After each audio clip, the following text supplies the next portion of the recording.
Ok, yo les boys, on se retrouve pour une nouvelle vidéo. Aujourd'hui, vidéo tuto euh, d'une série tuto où on va y aller crescendo, donc des mécaniques les plus compliquées. Euh, non, des mécaniques les plus simples aux plus compliquées, bien sûr, parce que sinon, ça va paraître un peu ridicule si je commence par le double reset. Non, mais tout ça pour dire que du coup, aujourd'hui, on va apprendre une mécanique de déplacement qui est le wave dash. Alors, le wave dash, qui va impliquer un mur, euh, car c'est une mécanique pour avoir un gain de vitesse. Donc, on va décomposer le mouvement du wave dash. Tout d'abord, pour le wave dash, vous allez avoir besoin de deux touches, soit un tonneau aérien, soit tonneau gauche et tonneau droit. Je m'explique. Imaginons, euh, si vous avez un tonneau droit et un tonneau aérien, c'est pas grave. Vous allez juste utiliser pour le wave dash euh, que l'un des tonneaux. Enfin, l'un des tonneaux. Le tonneau aérien. Mais ce que je veux dire par là, c'est que si vous êtes plus à l'aise pour faire les wave dash avec le tonneau droit, euh, il va falloir vous forcer à utiliser le tonneau aérien. Parce que, imaginons que là, du coup, je suis tonneau aérien et tonneau droit. Donc là, je vais pouvoir effectuer mon wave dash de ce côté-ci. Mais si j'utilise encore une fois le tonneau droit parce que c'est le tonneau sur lequel je suis le plus à l'aise, et ben là, je vais devoir faire un tour complet. Voilà pourquoi, pour tout simplement être toujours euh, sur la trajectoire la plus rapide, c'est important d'utiliser le tonneau aérien. Alors, juste petit aparté, je coupe durant la vidéo car je viens de me rendre compte au montage que je n'ai pas expliqué mes touches pour ceux qui ont regardé ma manette durant le tuto. En fait, moi je maîtrise les deux tonneaux, donc tonneau droit et tonneau gauche. Donc quand je suis sur le mur gauche, j'utilise le tonneau gauche et quand sur le mur du côté droit, j'utilise le tonneau droit. Mais ne faites jamais ça. Ne faites jamais comme moi. Ne bindez pas le tonneau droit et gauche. Toujours avoir un tonneau aérien et un tonneau droit ou gauche au choix, mais ne bindez jamais les deux. Car il est extrêmement compliqué de maîtriser les deux tonneaux et il faut vraiment être un dégénéré pour avoir les deux. Donc vraiment, si je peux vous donner un conseil, vous allez plus souffrir à essayer de maîtriser les deux tonneaux comme je l'ai fait. Donc ne faites pas ça. Voilà, c'était tout pour la petite aparté. Bonne vidéo. Donc voilà, maintenant que j'ai expliqué ça, on va pouvoir passer à l'étape 1. Donc l'étape 1, c'est que on commence début du mur. Et ce qu'on va venir effectuer, c'est que on va venir mettre tout simplement sa voiture droite. On va venir essayer de mettre sa voiture droite pour atterrir sur ses quatre roues. Le plus droit possible, si possible. Ne pas essayer de... Voilà, comme ça. Pas comme ça. Essayez d'être le maximum parallèle au mur. Donc, une fois cette étape terminée, on va venir mettre une légère inclinaison vers l'arrière de notre voiture. Ok. Ensuite, une fois cette inclinaison légère, on va venir dash vers l'avant. Et voilà, bravo à tous, vous savez wave dash. Alors, ça peut paraître un peu simple comme ça, mais alors au début, pour vraiment les débutants, vous allez sûrement au début faire des trucs comme ça. Des wave dash où vous allez être plus de travers comme ça, et ça va pas vous faire gagner vraiment de la vitesse. Alors ça c'est bon, c'est tout à fait normal, hein. Y a pas à s'inquiéter. Mais du coup, essayez un maximum de vous concentrer sur être le plus parallèle au mur. Car plus vous allez être parallèle au mur, plus le gain de vitesse de votre dash sur le sol va être bénéfique.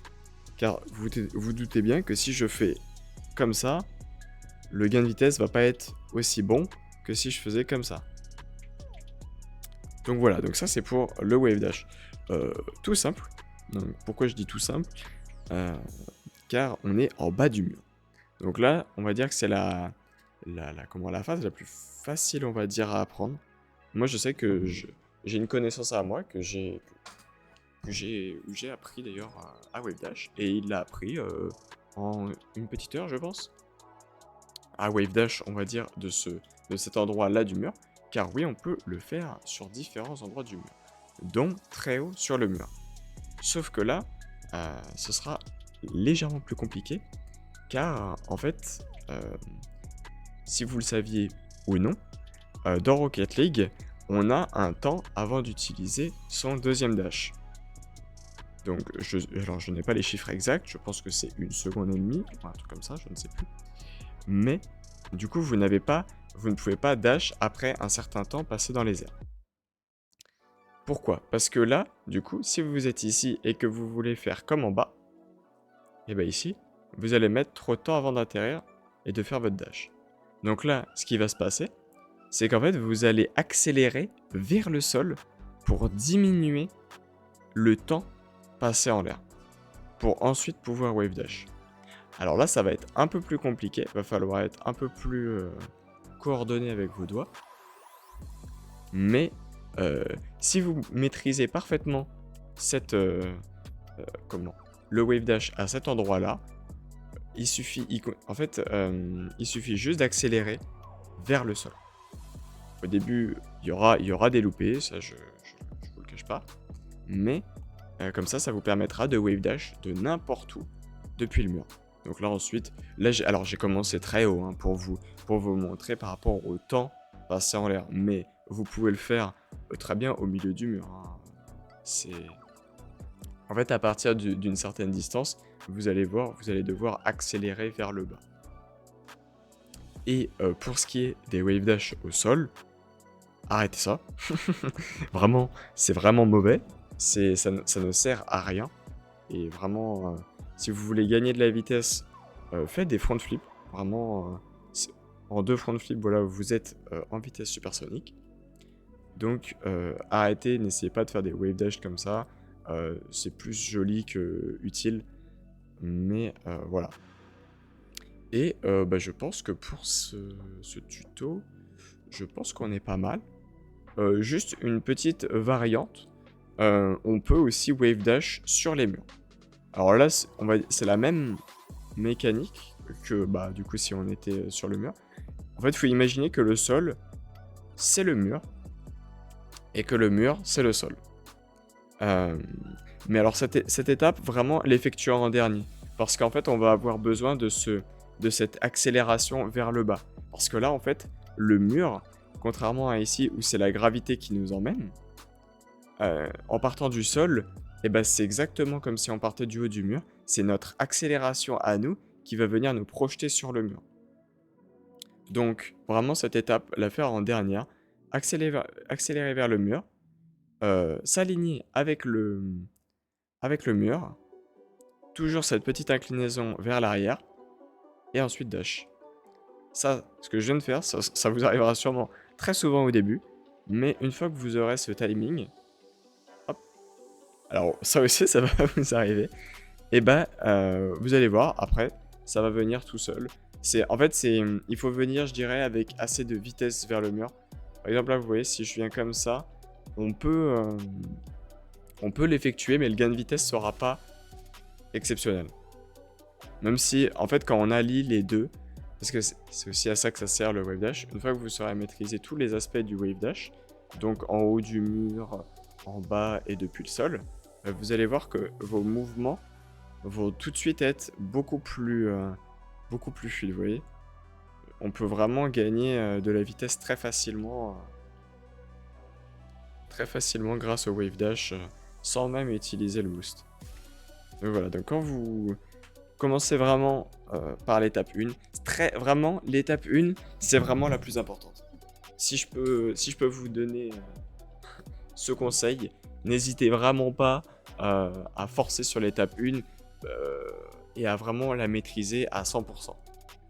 Parce que si vous voulez aller trop vite et brûler les étapes, vous allez avoir une mauvaise base dans le wave dash et ça va impacter tous vos wave dash en fait. Et comme l'étape 1 est la plus importante, voilà, c'est comme construire un palace mais avec de la terre, quoi, voilà, et un toit en marbre. c'est la même chose. Donc commencez vraiment, masteriser l'étape 1, où vraiment consiste tout simplement à faire un wave dash. Moi je vais pas vous mentir, j'ai d'abord maîtrisé l'étape 1 parfaitement, et ensuite les autres étapes sont venues instinctivement. Donc voilà, ne vous précipitez pas, essayez une fois que vous savez le faire en entraînement, de le faire de temps en temps en game. Vous voyez, vous dites: «Ah, ok, je suis sur un mur, hop, on tente un petit wave dash», vous voyez? Parce que le maîtriser en entraînement et en game, c'est une toute autre chose. Donc bah voilà, bah, je pense que j'en ai fini pour ce tuto wave dash. Prochainement, ce sera un tuto half flip, euh, qui est aussi une mécanique de déplacement du coup. Euh, donc bah, je la sortirai demain pour ceux qui sont intéressés. Et pour les autres, bah, je vous dis à plus pour une nouvelle vidéo. Et passez une bonne journée. Tchuss.